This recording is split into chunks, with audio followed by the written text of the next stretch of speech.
All right, you do it first. No, you do. Hi everyone, thank you so much for coming to Kinshoku Con this year for our very first year. We have our wonderful guests here, Jessica and Grant, Jessica G. George and Grant George. They are wonderful voice actors and you might know them from many roles. So for our Q&A today is going to be going, it's going to be a general Q&A. Whatever burning questions are sizzling into your mind, you can ask these guys anything you want. Please behave. Anything. Okay, well don't behave, whatever Jessica says. And I think for this time what we're going to do so that everyone can be as involved as possible is we have little note cards and tons of little pens. So we'll walk around with these pieces of paper and if you think you might have a question, we'll give you a piece of paper and a pen and you can write it down. And Peter here will be our little helper. Everyone say hi, Peter. Hi, Peter. Awesome. So Peter's going to wander around with a pen and paper and give you a piece of that. And in the meantime, while that's happening, we wanted to give Jessica and Grant a fun little buffalo welcome. So we have a little something from us here. I'm just gonna pull it out over here. Couple of buffalo things. You nervous? Well, first off, What's a buffalo welcome? we got you this little gift bag in general just for being here. We're really happy and honored that you're here as our first guest. So I guess you have some some goodies questions. here for you. But the first thing we want you to try while Peter's handing out these notepads, this is something called sponge candy. Excellent. Good. So, I'm gonna get a paper towel here for you. Sponge candy is a little Buffalo exclusive, just like chicken wings, beef on whack, loganberry, you know, something like that. And many people in the area make sponge candy, and it's got some regional variants to it. But it's something that you don't really expect. Some people think they hear sponge and they're like, you mean like a kitchen sponge? Well, maybe not. So, let me get this ready here. Yesterday we had maple syrup. That's right. Canadian syrup. And we walked to Canada. So, yeah. Yeah. That's good. So I have here, this is just 2 pieces of milk chocolate sponge. I'm going to give this to you to hold here. It's not as you expect, so please give it a try. So eat away. Eat away, yes. You have a whole pound box here of the milk chocolate.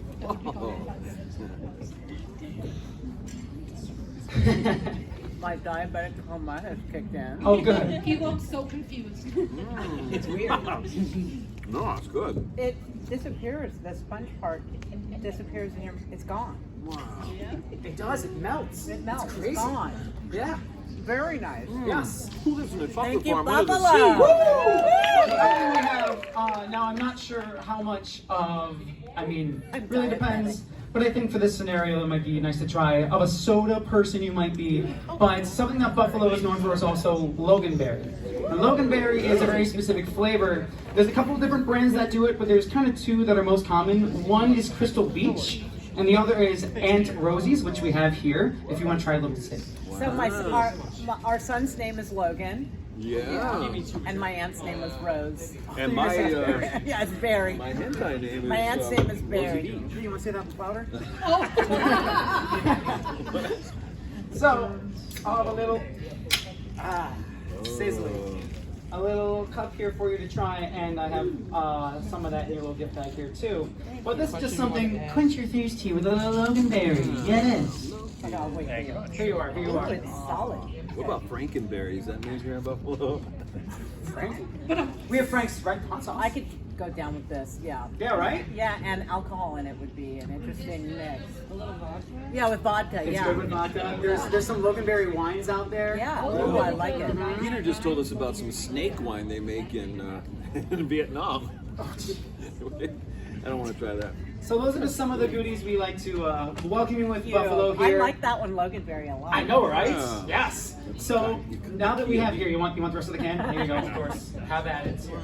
One of us. One of us. So We're official. I'm gonna hand the mic over to you just to give yourself a little reintroduction here for everyone who wasn't here yesterday, and we'll get things rolling. All right. That's for you. Hi, thanks everyone for being here. This is turned out to be a great convention already. We only were here for about 3 hours, 4 hours last night. Yeah. But it was already kicking off. People were happy. We've got some great people over there in the merch market, and we're happy to be here. It's part of this maiden voyage for Kinshoku Con.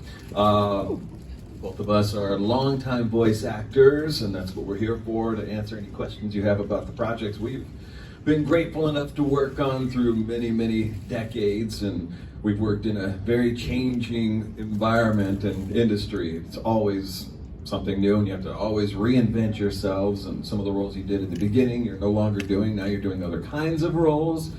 And we are also starting to direct. We direct video games, and we've been doing it for years. But Jessica's been directing anime for many, many years. But in fact, she directed me in my very first. Yeah, that was one. Meow. That's one of my favorite. I saw you and I'm like, oh my God, she's sugar. Exactly. Nice. Sweet you over there. We've also directed video games and anime, so it's interesting to see how other people are coming into the business, new actors, and what their work ethic is. And we are going to answer anything that we can about any specific show, any specific game, any character. We don't know a lot about all the episodes that we've always worked on, so you might know better. But we'll find out. Yeah, and ask us anything within reason. We have a couple kids in this room. We'll keep clean as best we can. Hi, I'm Jessica. I've been doing it since we took wagons to the studios, I think. Yeah. And that's what my kids say. What was it like going to school when you had to take horse and wagon? See, we've raised some troopers. And been doing it for a long, long time. And if you weren't here last night, I was just talking about the latest thing that I just directed, and that both Grant and I are in, because of course we had to throw ourselves in. But if you're Chainsaw Man fans, yeah, we just did the anthology to Chainsaw Man 17 through 26, Tatsuki Fujimoto, and I directed all of those. And you'll hear us, you'll recognize, especially on the first one, that clucking chickens. It's odd. They're kind of odd, but that's the cool part of Tatsuki Fujimoto's work. It's weird, but weird and good. And we did not deviate from it, because I know people do not like when people deviate and rewrite. So we just only made it more, turned it into something that made more sense. Sort of, as best we could. But it was a really good project. Ask us anything. I'm going to turn it over back to you and go for it. And I think those cards are great if you don't really want to ask the questions and stand up. So just turn in and we'll do a fire round too. Yeah, seriously, if you want to ask your question, then keep your hand raised. We'll get it to you. And then if you don't, we'll give it to Peter, and then we'll read it off for you. Just signal me over, guys. Well, you had your hand raised up, fired up first, sir. Yeah. So let's give it to you here. Thank you very much. First of all, wonderful meeting you earlier today, and thank you so much for coming out here. My question is, have you signed any body pillows, and if so, how many? Yes. Yeah, we ended up at a con. We took some time off to raise our kids because it was a little bit. I was like in the first wave of anime talent that started going out to cons. And then we had kids, and so we waited a little bit because it was hard to drag little kids to conventions for 8 hours for 3 days. So we didn't do it, and then we came back. And our first one was not what we expected, and there were a lot of body pillows, if you know what kind of con that was. So I think this went out. Bobby, he's coming. So we ended up Bobby, we ended up signing a couple of body pillows. I'm like, what am I signing? And who are you that's holding this is this your girlfriend? So I like all that stuff. I'm totally into hearing people's stories with it. And like, I mean, I carried stuffed animals and still do, and I like my boo-boos. So like, and I have them on my, I don't know, whatever people are into. And yeah, I've signed them, and I've seen a lot of people carry these major ones. And when they're your characters, you're like, okay, good. Yeah. All right, great. They're my characters. Yeah, they're just my characters. Thanks, Bobby. Yeah. Grant, have you signed any body pillows? I haven't, but I think that I've signed foreheads before. Foreheads. I think the most unique thing that I've signed was a thing of Shinjiro Aragaki, the world's tiniest little figurine or something. I had to write with a tiny Sharpie on its head as best as I could. It just has a G on it. Yeah, exactly. All right, yeah. Body pillows. All right, we got you in the back over here coming around. Good question. Funny question. Thank you. Hi again. Happy 10th anniversary to Miraculous. Yes. My question is, what was your favorite episode to work on? Because one of mine, the first episode that I saw just so happens to be, I think, episode 11 was Milan's premiere episode. So what's your favorite episode to work on? 11. You don't even need to ask me about that. Yeah, it was. Yeah, it's out, right? Because we never know when things are out. Like, I can't talk about the movie yet, but yeah, I mean, it's interesting because some of the people that came up to talk to us today about, we were talking about, are you guys here? I'm not sure, but about Milan is that she really represented a character that was very earthbound and connected to the environment, and they were only like highlighting that. And also being size inclusive. And that was really, really important. And now they're bringing that to the forefront. Out of all the characters, I look the most like my character in real life, which is really funny. And I had dreads for a long time, and different colored hair. So I look like that character, and I sort of, that is my character. Like, that is me. And it's funny because I think they sort of got to know us a little bit. Like that's what I tout in real life. I'm kind of that crunchy girl. Obviously it looks like a yogi up front. I am not like Kim, if anybody can't stand Kim, so that's good news. People ask me where do you get the influence for Kim? And I was telling them when I was in 5th grade, I did this musical called Sis Boom Ba. It was like a football musical, go figure. I don't know why that was popular, but it worked. And I got the role of Billy Bully, and he was this little guy who would come around and boss everybody around from the other school, the bad school. And that was kind of where the voice came from for Kim. I think my favorite one is now that they're starting to add like more King Monkey in there, that's more fun for us. At the beginning, the first season, we're kind of like, okay, this has been a cool season. We'll see this go through one season. Everybody's been akumatized at this point. Where else can they go with this series? And then I started, I see how they're going to change it up for 6 more seasons. I also want to say we don't know the episode numbers per se. We just get called in. But I wanted to add that because they're dealing with so much mental health. I like anything that's really positive, obviously, but I'm now the new psychologist on it. Also, so I play a psychologist who's seeing all the kids, including my own character, pretty soon. So yeah, so I'll be talking to myself, which is not such an uncommon thing. Okay, in real life. This arm is just cool. All right, we'll do one more over here, then we'll get to a written down question. Yeah. Okay, I have to ask, what drew you guys to auditioning for roles in Danganronpa? Okay, yep. And was it was it the insanity of the series as a whole that drew you to it? Yeah, how did you get pitched that? Someone had I'll do a really quick answer and then I'll hand it to you, honey. We never know what we're auditioning for. And we just don't know what we're auditioning for. We don't know the storyline. They can't talk about it. They're on a non-disclosure. So they're only going to tell us what our characters like. So when I remember, the best I remember is just walking. Bang Zoom. Oh, okay, so we walked into Bang Zoom. They handed me a picture of this character. I think this was my second audition. It was a callback. And I went in and I was like, it's very, they know, the Mami Okada, who runs Bang Zoom casting, knows every single voice talent. She's like a savant, and what they do and what their capabilities are. And she will pigeonhole you, but it's to your benefit. And so she knew, you can't get the little anime characters to do, these big, deep voices, but I'm like, man, this lady's a dude. And they go, yeah, that's the voice we want. I swear to you, that's how I booked it. I love it. So I got the role of Leon first, and that probably auditioned for that one. For Shuichi, I don't remember having an audition for that at all. And I think why is because at that time there was a character called Higurashi no Hiboni. Yeah. No, is that right?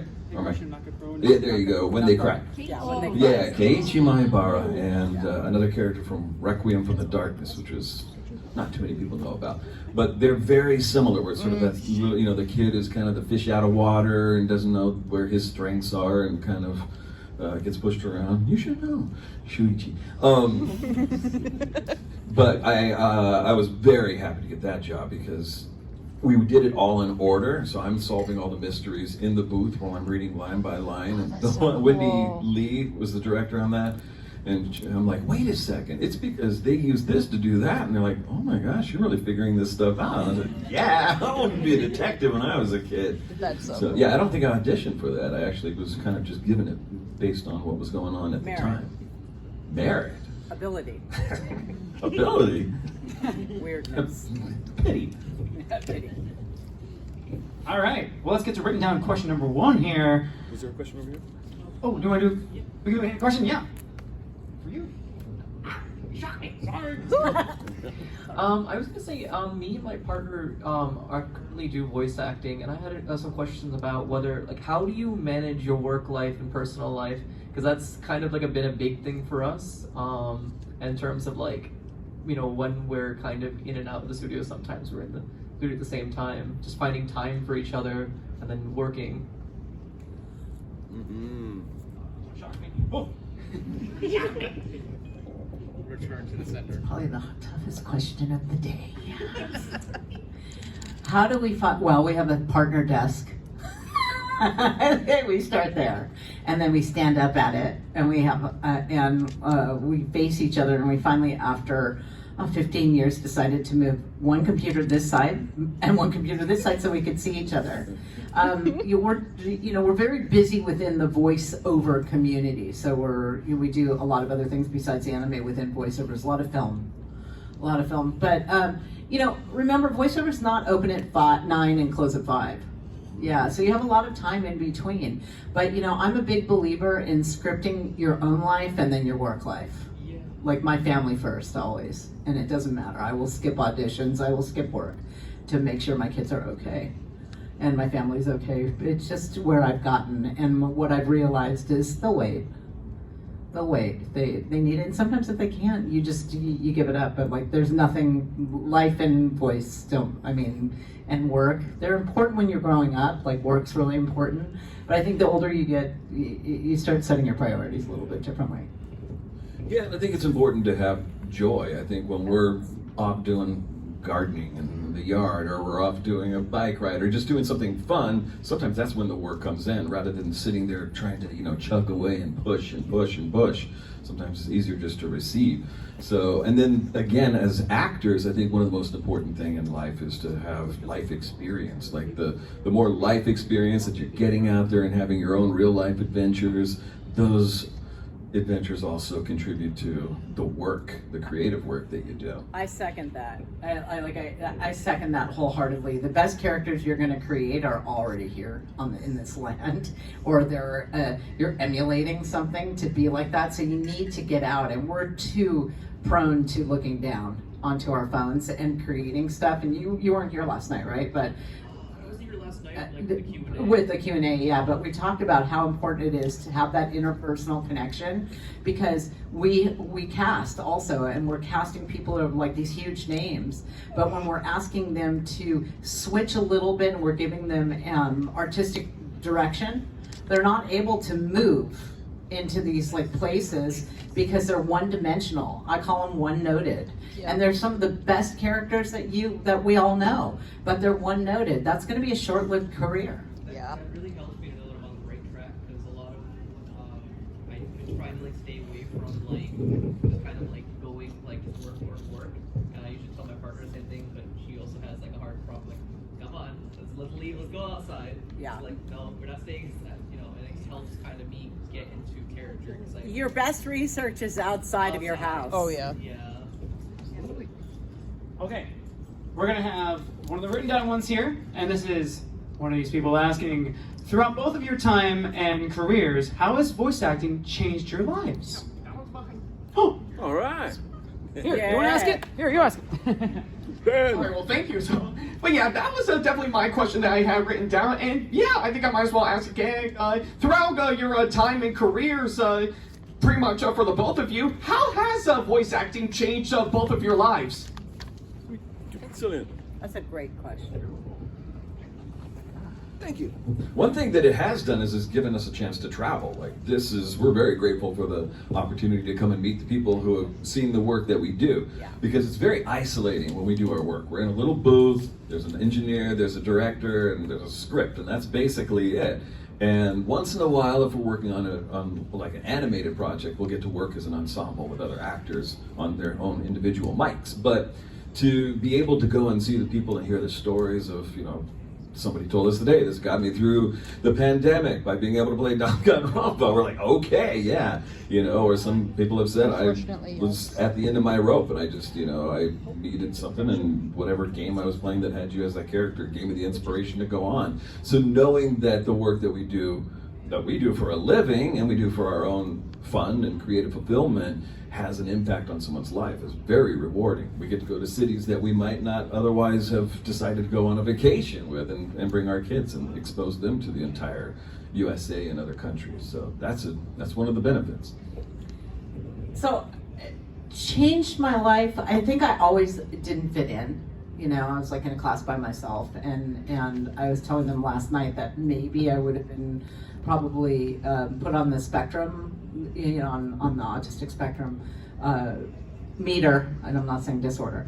So it was interesting, and we didn't have that, but I just never felt like I was completely in. So anime and doing voiceovers has allowed me to live my life in my own world, and I think for so many of us that feel like we kind of live in our own world away from them, it's a freeing and healthy place to be, where it's very acceptable. It's a huge community. We're parents of an autistic child, and so that's opened my world up in the last 17 years, and the anime world especially, because he's so connected to that in gaming. D&D. And D&D, yeah. And so like that stuff's super, super important for me to know that this is a community, and it's a community of acceptance, one of love, and no matter where we are. Yeah. Real quick, there was one written down that said, can I marry Leon Kawada? Yes. If you'd like to propose, now's the time. I will move off to the side. I can perform a real marriage. That's true. Mr. Baseball. I could perform an exorcism. That might just be fun. I think he does that every night. It would be better if we knew who asked it, because... No.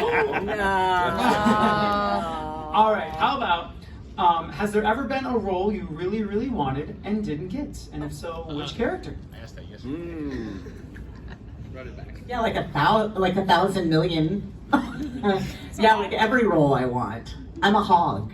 I'm a VO hog. And I just, yeah, I mean, the thing about it is that the more versed you get in this business, the more you leave it alone after you walk out of the studio. But I want with all of my heart, and I'm gonna sit up because you guys are like struggling in the back. Hi back there.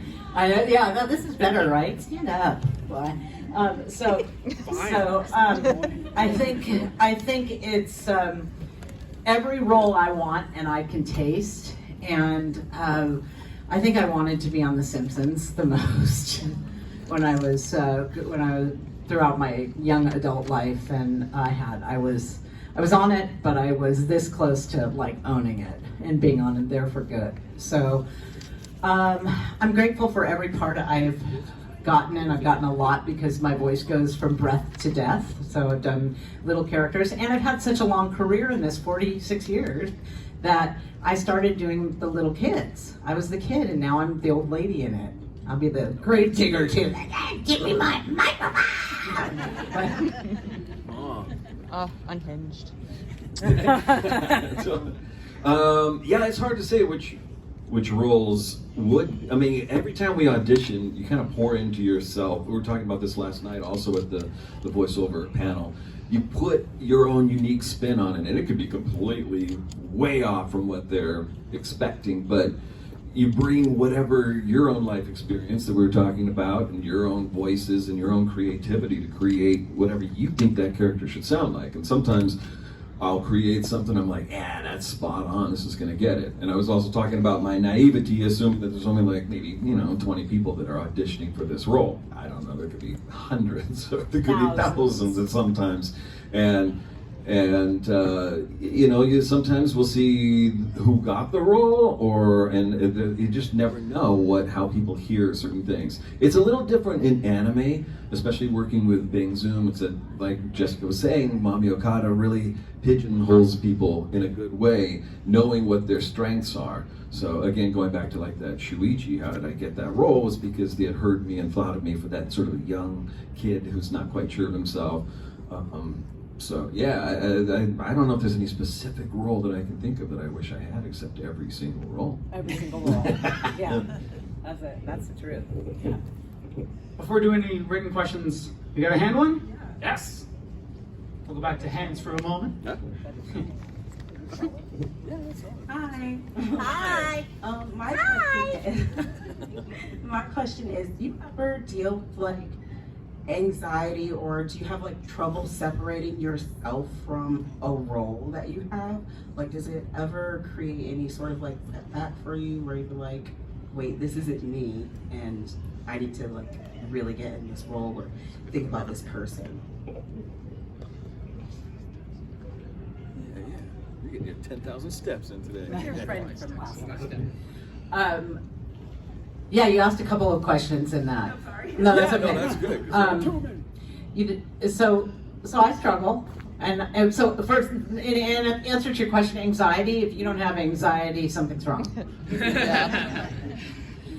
Anxiety is the fuel that ignites the fire of magical things that happen, because when you get anxiety, you get tongue-tied. You're like, what did I just say? But it was magnificent, right? So I think you use anxiety to your advantage, knowing that you should have it, because it's a good it's a good fuel. And then the other question that you asked is, do we ever go into the studio where we shouldn't be that character yet? Like we were not connected to that character? Every day, all the time, 100%. I walk in, I'm like, oh God, I gotta get this, I gotta go to the market, I gotta get this done.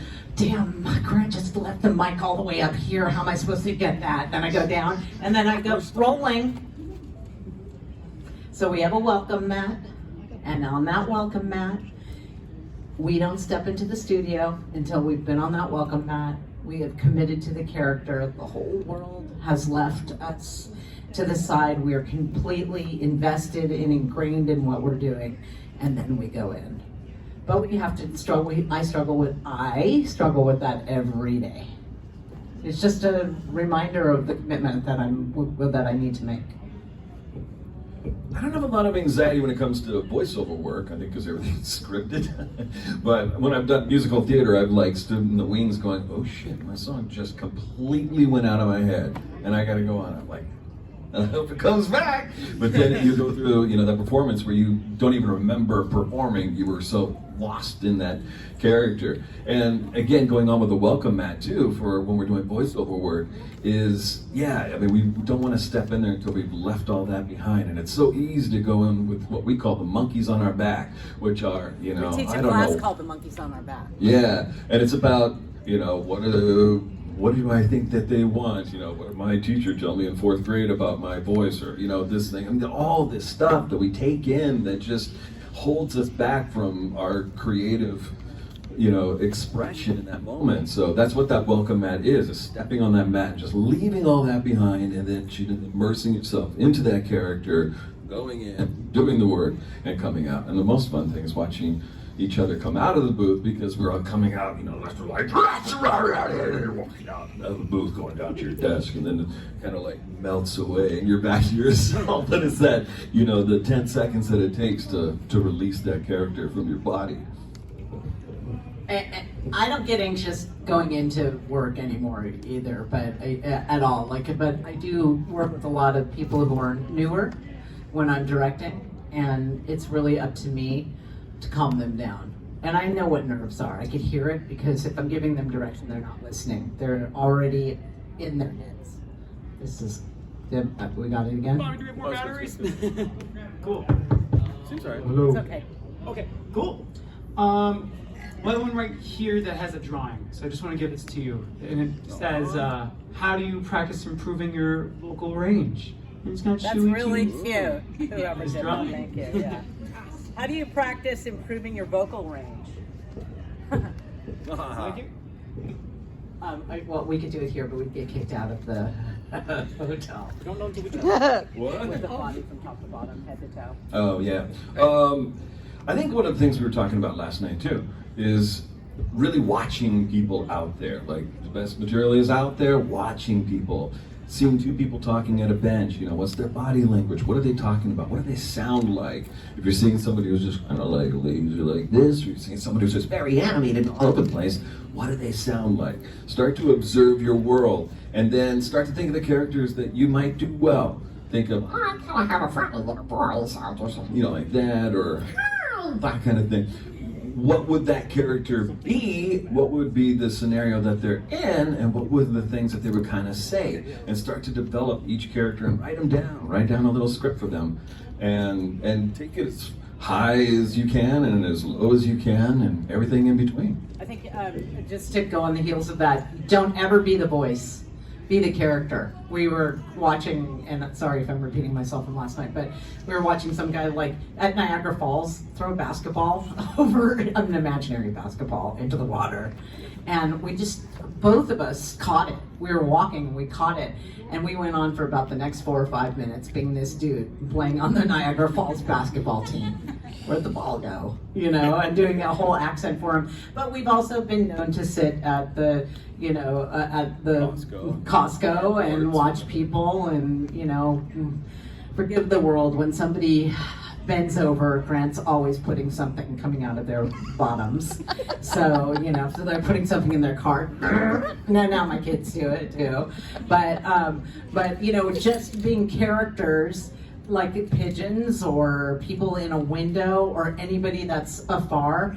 And you, all of a sudden, when you're emulating these characters or you're like trying to put words into their mouths, you are coming up with like all these amazing characters. And then you're like, what kind of voice did I just do? Where did that one come from? Look, she's smoking a cigarette. Yeah, so then you're like, oh wow, I gotta remember that one. So it goes into my little, you know, my phone notepad of like gravelly, how do I emulate that woman who smokes, you know, tracheotomy, kind of thing like that, and remembering that character. Oh. I don't want the mic after that. All right, play in the back over here.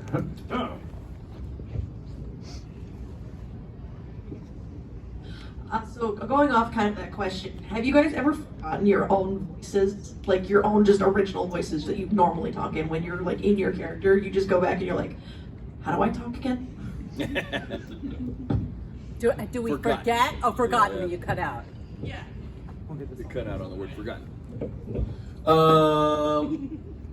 It's weird because as much as we have to know how to do all these voices, a lot of the stuff like in anime is just me doing a younger version of myself and an older version of myself, and so it's like turning up the little pitch on it and turning it down.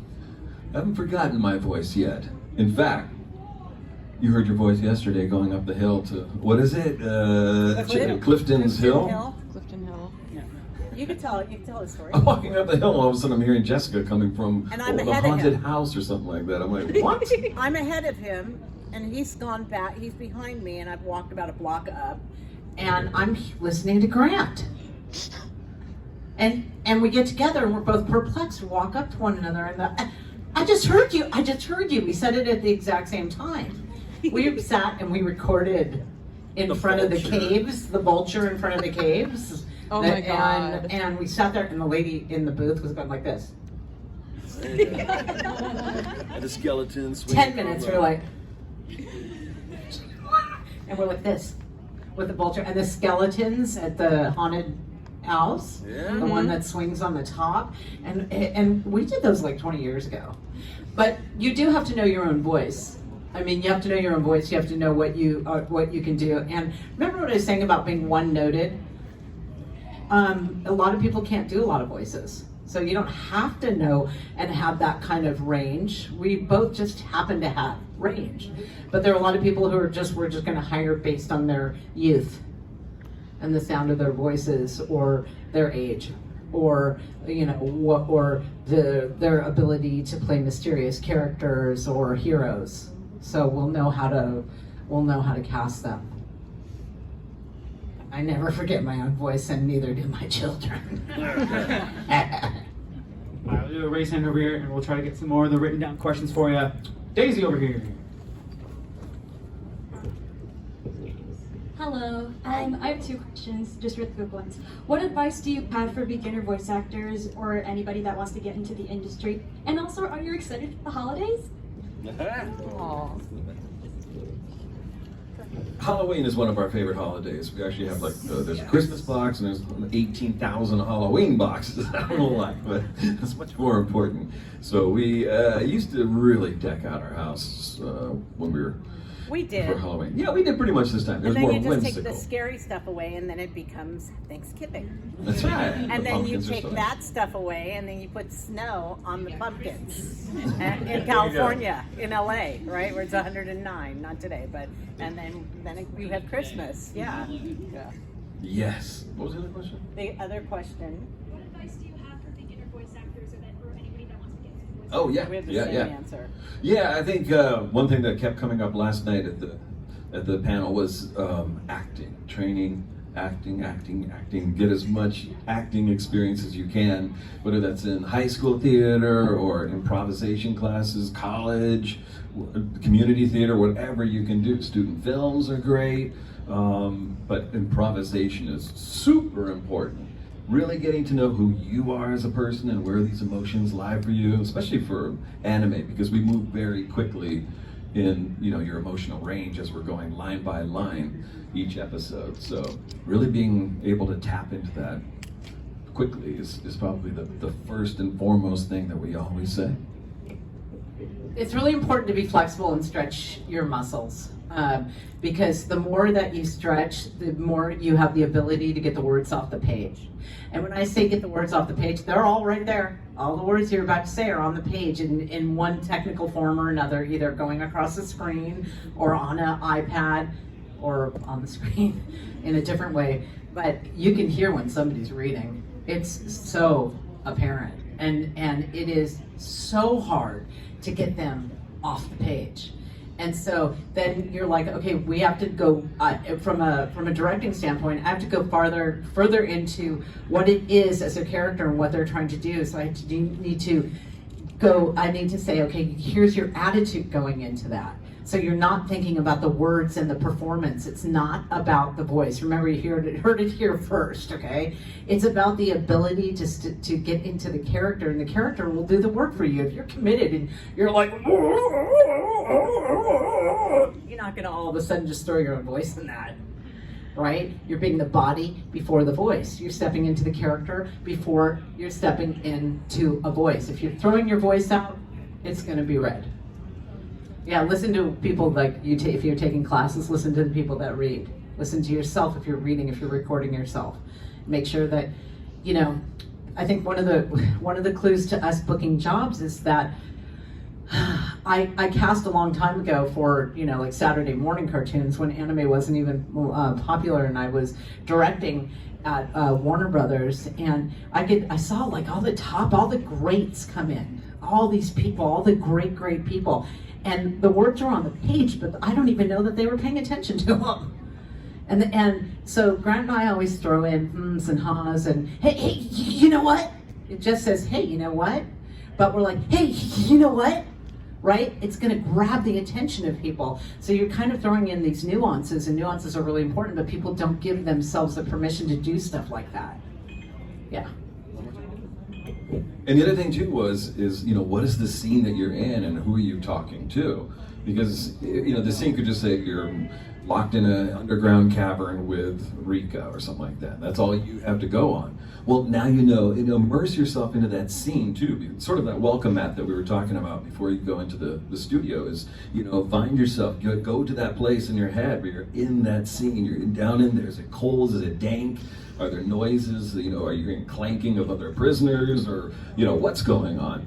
Just really immerse yourself in that scene. So it's not just about the words that are on the page. It's about you as that character in that moment, speaking to whoever it is and whatever relationship you have with that person. So that by the time you do start talking, you're already in the scene. Because you can hear that. The first thing we hear as in casting is the first, 10 seconds of it. And you can hear whether somebody's in that scene or not. If they just, jump right into the line, you can hear 18,000 of those in a row, and then there's going to be one that jumps out where it's like, oh, guys, it's getting kind of cold down here, as opposed to, guys, it's getting kind of cold down here. I'm like, what's connected? What sounds real? What has you immersed in that scene? Really quickly, because this is such an important question. I got cast on Grim Variations, and Grant was directing. And he's like, you're a witch. So of course, in my head, I was practicing a voice. Right? Came in, I was like this beauty witch. It wasn't that at all. So right away, because I have the note of flexibility, I could switch my character around, but of course I was like, oh, I thought this was a witch. Do you remember that? And you were like, no, I got the information that it was a witch too. But it was that she was no witch. Right. She was kind of mythical and mystic, right? Yeah. So that kind of witch, but they didn't tell you that part. Right. We have one. Oh, yeah. Hey, we had one that asks, what was it like to voice a JoJo character? JoJo! I can't help it. Well, she does Oingo, she does Boingo of the Oingo, which is sort of like a Bart Simpson kind of character. I had the Steely Dan. It's just a crazy show. It's all over the place. I wish that these characters would last a little bit longer than they did, because you get more time to play in that world. There's some shows where they warn you before you go in. This is a little wacky and it's a little loud, so get ready. We do that with like Kill to Kill. Every episode was just like, Aah! But this one was, Steely Dan was a fun character to play for sure.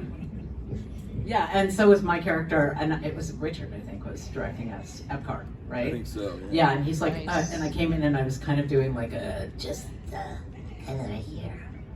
And he goes, no, like, he has to be like completely just whacked out. I'm like, okay, like that. Right? Yeah. He's like, okay, this is Bart Simpson's distant cousin, right? Who has been in an insane asylum. I'm like, oh my God, okay, like, yeah, let's do it like that. Let's just keep going. I mean, it just was like, the bigger the better. And then, so when you throw characters out, it's harder to build people up to a character than bring them down. All right, so it's a lot easier to go tone that down by 20%. Let's pull it back by 20%. By 20%. So all the stuff we just did for 17 through 26 on Chainsaw, a lot of times we're telling people dial it back 10% because Wolfie and I played the whole thing right here because we wanted the artwork and the storyline to come a step out farther than the acting. All right, we'll do another raised hand over here. Bah! Yes. Thank you. All right. So my question is, seeing as the two of you did voice acting in both the video game industry and anime/cartoon industry, what are some of the biggest differences as well as challenges between those two?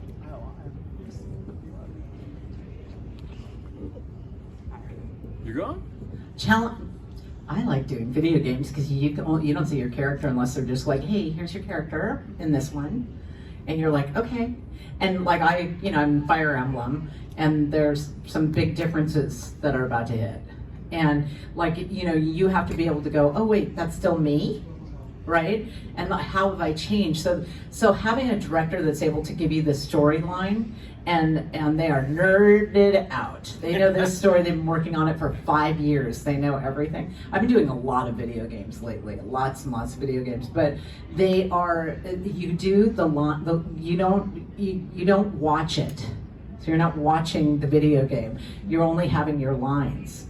and it's only your lines. Sometimes the directors will put in the lines before.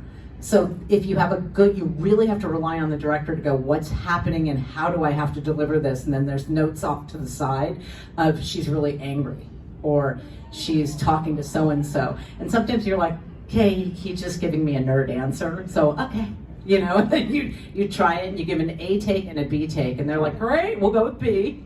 You're like, okay, it was a guess. But, you know, they know that you'll pick up on whatever they're telling you. So it's really critical to have that. So we just have notes, we just have the script, one after the other, and we give it a couple tries.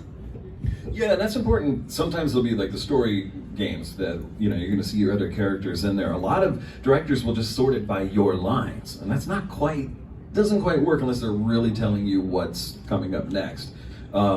I like to sort it as a director where you can see the previous lines ahead of yours and the ones that follow, because then you know the context of your lines and sort of expect the actor to do the reading ahead. So while you're sitting there and we're naming the file and saving it out, the engineer's doing that, you're there making sure that you're reading ahead. Okay, this is where I'm going, this is what just preceded this line, that's why I would respond this way.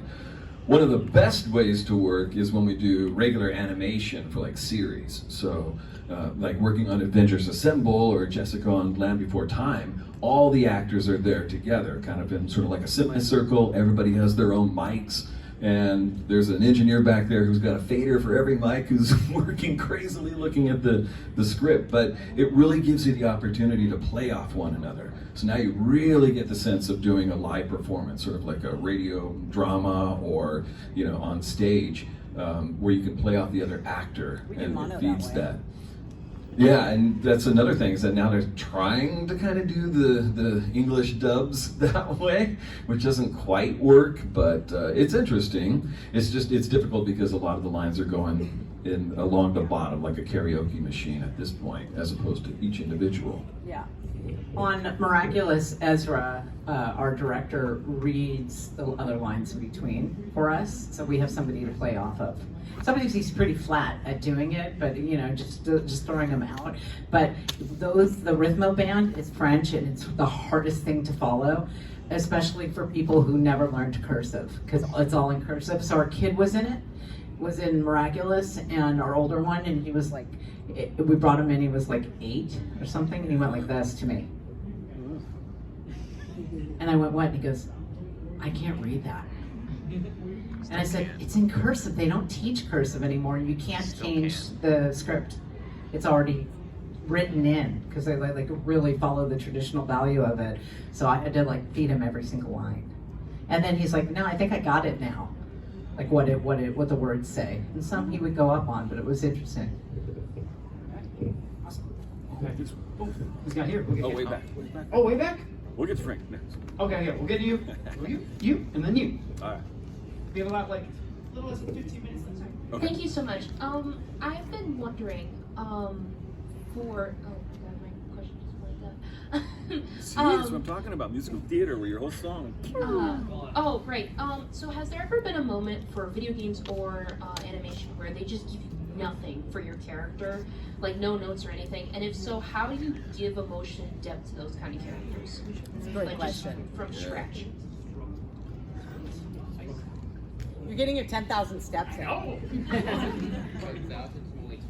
You get that one? Or you want me to do it? Yeah, I'll do it. Okay. We both don't have the answer, but I will tell you that most of the time we just get a line of specs, which is just, here are the specifics on it, go for it. Like we don't know the storyline, we know nothing. Sometimes they'll give you way too much, and you're like a page and then you have 3 lines. Yeah, and so if you're talking about the audition process, right, where we don't have anything going into it.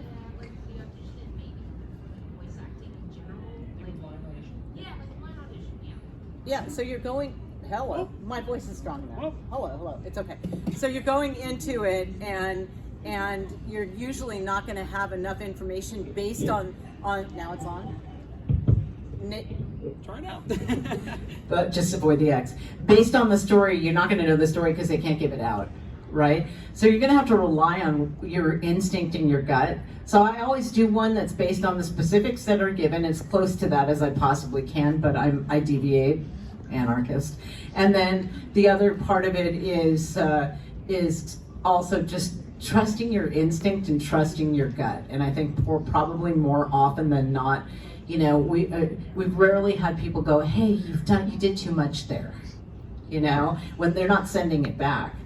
But when we're listening to stuff, when we're casting it, we're going, oh wait, they just did something, they bring a new light to the character that we were doing because they went off the page a little bit. Yeah, so they gave us more of an inspiration for what that character could sound like. You have anything to add to that? Weeds. So I wrote this one down. What? No, it's not. If we can grab some batteries for it. Just use. You can say it. What's the question? I'll repeat it. What was the most difficult role that you got, most challenging role you got, and how did you try to manage it? If it was there was issues with trying to get it correctly, it was most challenging role. Well, the question was, what was the most difficult role that we've gotten, and how did we manage that? Correct? Yeah, most Close enough? challenging. Yeah, most challenging one. I think vocal safety is very important. Jessica's worked on The Walking Dead, where they've done the voices of the walkers. It's a loop group that comes in after the show has been edited. There's a group of probably 6 to 8 people that come in and create the voices for them. And it's grueling on the throat. So it's one of those things where they schedule it for a Friday so you can recover over a Saturday and Sunday. And they have Lay's potato chips that are sitting there for you, and Hershey's Kisses, which are the magical throat coat. Lay's. Lay's. I guess the oil that they use to cook Lay's in is specifically coating for the throat. What opera singers use. Yeah, and then on the Blizzard films, Blizzard games that we've worked on, I think the hardest one I had to do was Cho'Gall, the Cho head of Cho'Gall, and just like this. And I remember auditioning for that, and I had a bottle of water, and I was spitting, and then Terrence Stone would be like, yeah, the other head that talks. But that one was especially just deadly. I remember going, oh my gosh, how am I going to maintain 4 hours of a session with this voice? They provide you with this stuff called Ninja Papakoa, which is a Chinese syrup, cough syrup kind of thing. Lychee. Yeah, lychee fruit, I think is what it's based out of, and all the singers' throat coat. I don't know. There's all kinds of sprays, but which one? Nebulizers? Yeah, I do. Yeah. And I have a blowpipe now. Yeah. Yeah, a lot of things just to protect your voice because it's your money makers. I mean, you need to be able to do jobs. So try not to book your singing lesson after working on a Blizzard game. Yeah. Sweet. And then, still have a hand here? Yeah. Cool. We're just going 1, 2, 3. Cool. And then we have lots of time for 1, 2, 3. So, Mr. Grant George, I know that you only voiced N from Pokemon in a one short, but N was one of my first husbandos, very dear character to me. Honestly, like the Leon fan asked, can I marry N? But seriously, the one question I had was, do you still keep up with Pokemon, and do you have a favorite Pokemon, and do you have any fond memories of working with the Pokemon franchise in any way? Yeah. What was that? No, I'm just kidding. Yeah, I totally forgot that I had done that character, which was the weirdest thing. And then we were at a convention in Los Angeles 2 years ago, and what's his name? Yasi, I can't remember his name. Chris Yasi was like, hey, what about N from Pokemon? You worked on that one. I'm like, oh yeah. She's like, that's a pretty popular character. You should probably have some prints for that. I'm like, you're probably right. And then I looked it up. I'm like, oh my gosh, I remember this guy. And so many people love that character. We were just in Japan in August. Is that when it was? I'm thinking, and we went to Pokemon headquarters. They have like a giant store there that's just all Pokemon, and we're like looking all over. We gotta find our character. She was looking for Lickitung. I was looking for Cubone that had all of 2 lines of something I did years ago. I did the live action. Oh, yeah, and then Whoa. also we did the Pokemon Pikachu Detective Pikachu, whatever. We did the loop group for that too, which was fun. And nothing for N though, which was weird, but it is one of my favorite And characters nothing too. for I wish there was Lickitung. more. There was one little sticker. We found a For sticker. Lickitung, a sticker.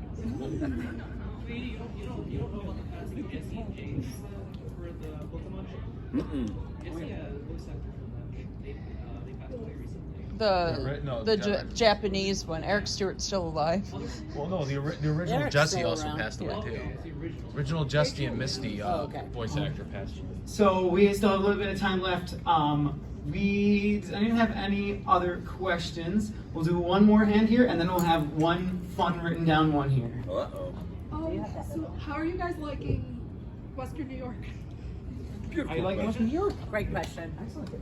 I lived in New York for 10 years as an actor. So I was like, this is the colors, and this is what the Hudson sort of looks like over there, and you know. But I studied acting in New York City for 10 years, and did voiceovers there for a lot of time too. But I missed animation, so I came back to California, whence I met Grant a few years after that. But I love New York. Period. I love New York. My uncle's from Buffalo, so. This is the first time I've been this high up, but I almost went to Syracuse. I ended up going to Columbia, but it was a good choice. Yeah. Loving it too. We had a good time. We took a long walk over to Canada yesterday to go see the falls, and I had to go stand where Superman came and rescued a little boy from crawling over the fence. So that was exciting. Well, for then me. he's showing it to me, and I'm like, did you just take a picture of that? Is that a picture? He's showing me this kid crawling over the fence, and I didn't know. It was like, I'm like, oh, it's Look Superman. what I just saw. This kid just jumped over. He's going after the basketball. That guy we were talking about, shooting over the, And into look, the river. Superman showed up. Yeah. All right, so we still have about 5 minutes left. Are you okay with a fun question? Yeah. Character question? Do we want to do a fire round? Fire round? All right, we'll fire these off. Okay. All right, cool. Which one of your characters would be most likely to go over Niagara Falls in a barrel, and how would that sound? You asked for it. Probably Kim from Miraculous. He seems to be up for any kind of challenge, and he's like, I'll do it the best. Plus, he swims really well, so he'd probably survive. Yeah, Glenn would not want that kind of wood in the water. So I would say, an anime character. Probably you. Yeah. No, because she wouldn't know what she was doing. Right. Cool. All right, this one's for Grant. Do you have a favorite line for Shuichi? Wait! No, that's wrong! That's my favorite. What was your first audition?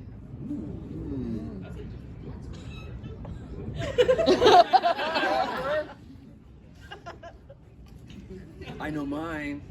I know my first anime job was directed by Jessica. It was called The Little Snow Fairy Sugar, and I Want to know how he got? Oh yeah, I want to know how he got that job. He auditioned. Wow, my first job, Teenage Mutant Ninja Turtles, but also maybe some commercials before that. I was 15. Yeah, makes sense. Yeah, 15. I couldn't drive yet, and my parents were sick of taking me to Hollywood because that's where all the jobs were, because it was so seedy. So they let me drive on just my permit. I would never let my kid just drive. I barely let him drive with a driver's license. Where are you going? He lives 4 hours away. I'm like, where are you going? What street? Yeah. All right. How about, have you ever heard of the Ghost Stories English dub? Any thoughts on that? I don't have any thoughts on it. Do you know Ghost Stories? No. It's a show called Ghost Stories. Yeah, not a famous English dub. You'll have to look it up. Yeah. Alright. Yeah, great. We were talking about it last. We were talking about it with you. Fair warning, very vulgar. Yeah, There we go. I know that. Yeah. How about, what was your feelings about and best part of being on Tokyo Revengers? You know what's really cool about Tokyo Revengers is that when we went to Tokyo in August, as I was saying, I started to see all the places that were actually there. Like the streets look like Tokyo Revengers. The high school or whatever is based on the university that's there, and so we kind of were able to see some of the places that I had been as a cartoon character. It was kind of cool. What I like about that show is that it keeps getting better and better and better. Like it started out good, it was cool, all right, it's fun. They fight a lot, I get it. And then by season 3, it's like, wow, this is actually turning into a really good show. Hope I can live long enough to enjoy more of it. Just want to say, in Tokyo, in California where we live, or people are like, wow, you do voiceovers and you do them for anime? And we're like, yeah, oh, that's so cool. I grew up with this. In Japan, when you're like, oh, I was this voice. They're like, Big Cheese Mom. And yeah, and their #1 show, Doraemon, right? And I was Big G's mom, and it's an old show that they kept going, and it's the most famous character if you've been in Japan. And Doraemon is everywhere. And so they're like, okay, because we're ruining their shows. So we take the original value from it. We're not, I said not on purpose, but they're not interested. We're helping people multitask. They can be cleaning their house while they're watching anime. Really? Well, that is all the time we have we had all the written questions and everything. So thank you guys so much for answering those wonderful written questions. Yes, sure, you want to talk about your favorite? Yeah, we are. We're heading back up there right now. Correct for the right above us. You just take these tiles out and crawl. Yeah. Go find the notes. Some people are getting autographs from us. Some are doing pictures. We have Funko Pops. There's other stuff up there. We'd love to meet you. Come talk. Come talk with us. Hang out with us. Ask more questions. Be around us. We like it. We like a table with people around it. All right. Thank you so much. Those were the best questions. Like, I love that fire round. That was great. Yeah, great funny questions. Thank you guys so much. Make sure to meet them over at the table upstairs. Thank you. Fruit ceiling. Let's go. And we can't forget about your goodie bag.